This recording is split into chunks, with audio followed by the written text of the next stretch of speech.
الله أكبر الله أكبر الله أكبر الله أكبر. Assalamualaikum dan salam sejahtera. Saya Nirima Safiah binti Abdul Rahim dan saya Hana Sofia binti Zainuddin. Kembali lagi kami dalam Liputan Smart. Selamat datang ke Karnival Pendidikan Madani Sehari Bersama Rakyat.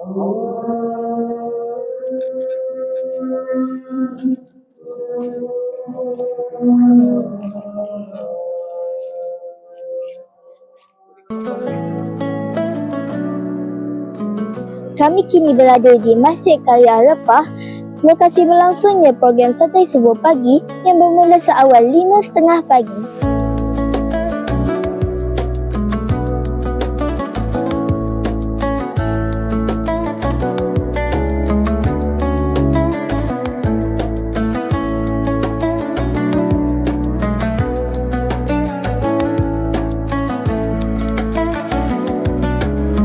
Program ini menghiburkan masyarakat setempat serta pelajar-pelajar lelaki dari Sekolah Menengah Agama Repah bagi mengimarahkan lagi masjid melalui pengisian kerohanian.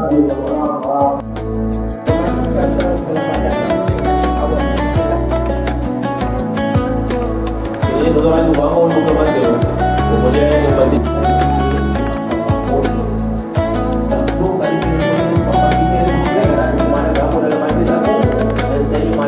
Antara aktiviti utama yang dijalankan ialah tazkirah yang memberi penekanan kepada pembentukan akhlak, perpaduan serta penghayatan nilai-nilai murni dalam kehidupan seharian. Sehingga di akhir majlis ini berakhir, satu malaikat akan berdiri dekat depan, dia beritahu, "Kum." Malaikat dia cakap, "Kum, bangun, kamu semua bangun. Bangun dalam keadaan dosa-dosa kamu telah diampunkan. Segala keburukan kamu ditukar menjadi kebaikan. Perkara ini hanya dapat dalam majlis ilmu, tak ada pada majlis lain."